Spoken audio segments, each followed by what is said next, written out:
Good afternoon. I'm Kelly Dyer, editor of the Oklahoman, and I am joined here with three gentlemen this afternoon, and they have some big news to announce.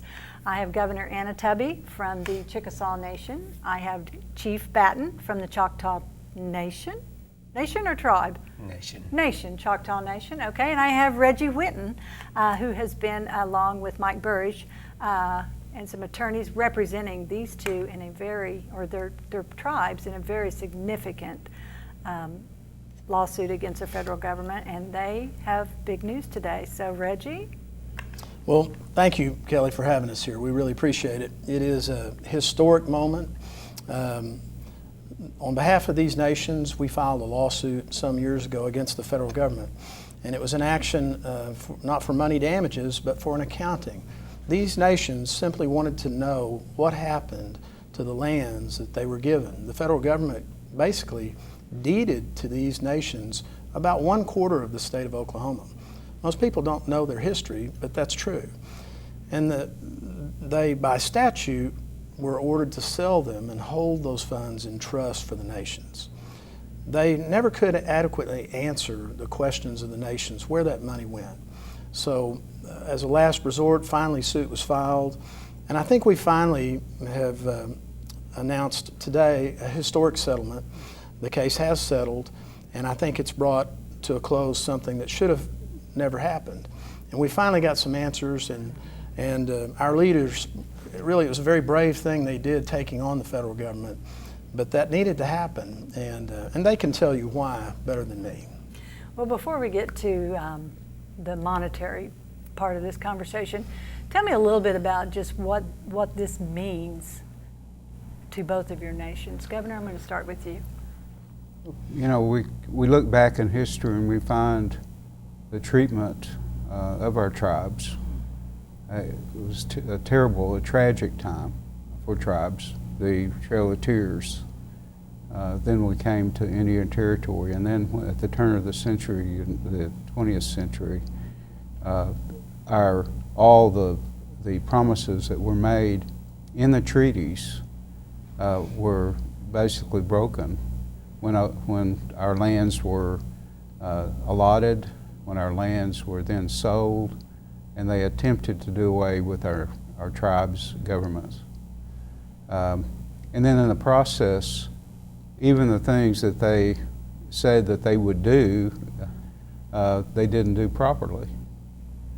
So our tribes have suffered many, many generations now.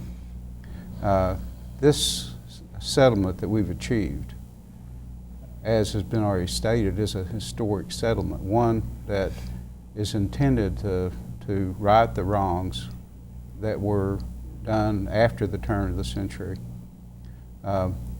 We're very pleased that we have reached this settlement, and it means a lot to our people to know that now that we can move on.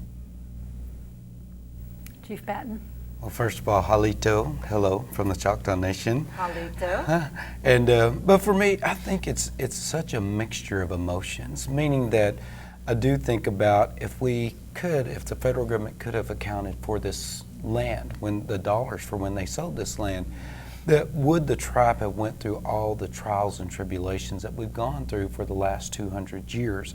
I mean, in regards to the poverty that we're still facing today, the mindset that we're dealing with of oppression and all of the alcoholism, the things that we're dealing with today. So it's, for me, it's thinking about that past and all the sacrifices that were given, but at the same time, so I'm very sad from that part, and there's no amount of money that will ever pay for those injustices.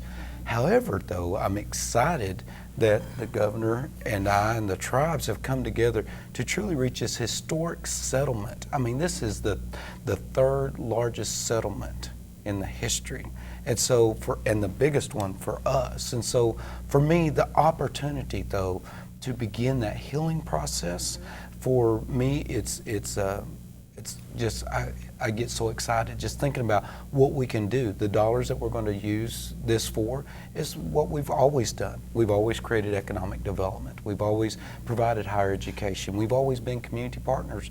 Dollars have always gone into the communities to help out the betterment of all people.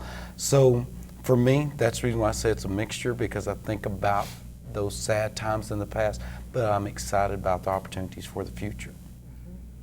So, Reggie, tell us what the dollar amount is. The federal government agreed to pay $186 million as a settlement. It's a compromise settlement. This really wasn't about the money, though. It really was about principle. Most people, again, don't know the history, but these nations were fully functioning. They were independent. They had higher literacy rates than the people who came and took them away from their homelands. And they were forced to march out here at the barrel of a gun and relocate in Oklahoma. And 1/4 of the whole state was given to them in fee simple. And so, you know, it's you can't right all those wrongs, but this is the best the government can do today, and I'm proud of them for what they did. And the principle that has been reached here is a big deal. And I think now these nations can go forward with their head held high, and everybody benefits. This community, this state benefits, and I know that the federal government agrees with us on that, and indeed I think there will be a signing ceremony soon, and you'll hear from them, I think, pretty much the same spirit of what I'm saying. We all want to go forward in partnership, and I think we can do that. Right. Kelly, too, one of the things I just wanted to add is I think for me, yes, there is a monetary settlement, but probably I'm more excited about the Secretary of Department of Interior coming down, Secretary Jewell, and the goal of that is to hopefully begin to develop a dialogue so that the relationship remains better, that there is better communication for the betterment of all of our tribes. And so that to me is just as key as the dollar amount. Of course, both of your tribes are strong in economic development and jobs and empowering the people of your tribes. But how will you dig a little deeper into changing that mindset of oppression that you talked about? I mean, certainly employment is huge and education is huge. But do you do things internally that just try to raise the spirits, basically, of all of your people? Well, for me, it's about empowerment of our people. And so one of the things that's critical has always been education. So, I mean, they have to realize there's opportunities for them out there. It's not only, when I say education, not just literally through high school and college, but also social education, to understand there's a bigger world and how do we impact it in that world, and how does that world impact us. And so that part's really critical to be able, then you're aware enough to seize opportunities when they come your way. Right now, they see very little opportunities. For us, they're located in southeastern Oklahoma. And so if you live in Smithville or Batiste, you see logging industry, and that's really about it.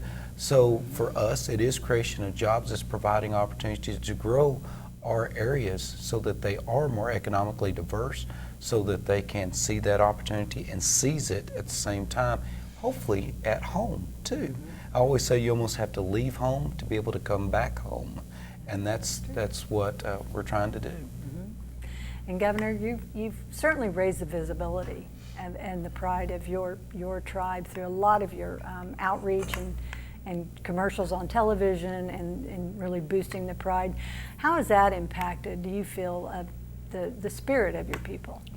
Well, it goes back to a mission that we set decades ago to enhance the overall quality of life of Chickasaw people. And all things that we do, whether it be the creation of jobs, whether it be the delivery of program services, or whether it be public image for the Chickasaw Nation and its people, it's all intended to enhance the quality of life. We have a lot of people who are successful, and then on the other hand, there are many that need opportunity, and so we work full circle with all people in whatever way that we can to enhance the quality of their life, whether it be through cultural programs, education programs, or public image programs like the one you mentioned. We have continued to progress and we see a lot of progress for us in the future. We have a lot of plans on the drawing board, and this settlement in itself should improve the relationship that we have with the federal government, which is something that had been Right. very difficult before. Right. And so that leads to a much better environment for our people as well. Right. Right. More of a partnership. And I wanted to add too, Governor talked about the cultural chain. That's really important for both of us. I know you see me in my traditional shirt, but a lot of that is letting people know that it's okay to be Choctaw, it's okay to be Chickasaw in this world that we live in. We're bringing our language back so that we can hopefully educate everybody. For us, we want Oklahoma is a Choctaw word, so we're trying to just educate people about the significance and that we are a part of Oklahoma history, part of United States history. Our code talkers that helped end the World War I. I mean, it's those types of things that we're hoping to build that empowerment, because most of those things come from internal. It's not just from money. Right. Right. I'm going to add something to that. Okay. It's really cool to be Choctaw and Chickasaw. All right. All right.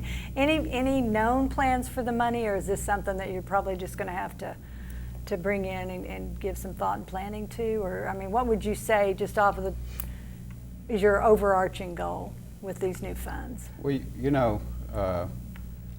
have a plan that we've been working on for many years, and as to how we might build a kind of operation that is sustainable, that lasts for generations ahead of us. Right. Or after us. And so it will be an investment that we make. Okay. Investment that will, in fact, pay dividends for our people in the future, rather than immediately saying we're going to Right. use this money for this particular thing. So the investment itself will produce revenues that in fact can be used for whatever we need, whatever kind of program that we'd like to develop. And for us, we already had a plan as well. This just helps supplement the existing plan, and of course for us is the focus on culture. We're in the process of building a new cultural center, so those dollars will help go towards that. We also believe in providing opportunities for our tribal members, so it'll continue to expand our higher education programs for creation of jobs, economic development, those types of things. And then, as Governor mentioned, sustainability is one of our big critical things, because we want to use these dollars to set back, for lack of a better word, but a rainy day fund, so that we can continue. We don't want to have a chance where we dip. We want to remain economically vibrant, and more importantly, our tribal members. Okay. They're such good neighbors. I mean, the Chickasaws and the Choctaws are economic engines, and what's good for them is good for the rest of the state of Oklahoma, and they help on so many different issues and at so many different levels. So really, really very proud to help them. Well, we create a lot of jobs. We have a lot of opportunities for employment. And we employ a lot of people who are not Chickasaw. We employ a few Choctaws. We employ a lot of others. They're in higher level management positions. And we employ Friendly people. rivalry. We employ those people around us who are non-Indian, and we all work together. Right. So whatever activity we're involved in, there are things that are directed toward the benefit of Chickasaw people. But there are things that we do with our local communities. Those maybe the educational institutions, the governmental units around us, as well as the charities that are around us, the nonprofits. And so those are investments as well. They will help our people, but they're intended to help more people in general. And we go by the old adage that a rising tide raises all boats. And so that's what we do at the Chickasaw Nation. Very well. Well, gentlemen, as an Oklahoman and as an American, congratulations.